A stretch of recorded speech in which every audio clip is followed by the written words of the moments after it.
Today's topic is to convert a string into a date time and the vice versa. So first we are converting the date time into the string.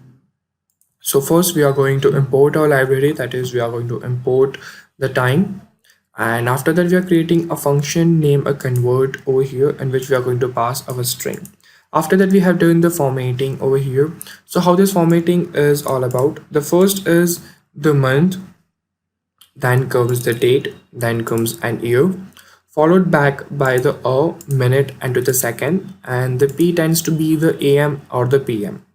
After that we are use an strf time method over here. So what it's going to do is it's going to convert a tuple which is going to representing a time into a string formation by using a local time method, and after that it's going to show the result in the form of a string which we are saving it in the form of the string number 2 variable, and we are returning that variable, and it passes the two parameters, that is a formation and the string, that is a variable on which we need going to format it. So as you can see to here, this is our driver code and this is our given output. So you might be wondering what this all of the tuples are about.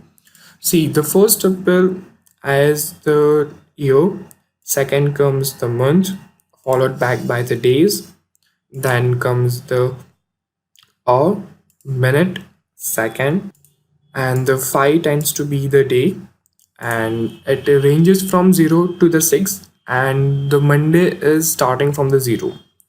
So make sure you guys remember that which on the day you can't pass it. After that the 301 is our day, the day from our new year, that how much day it has been passed.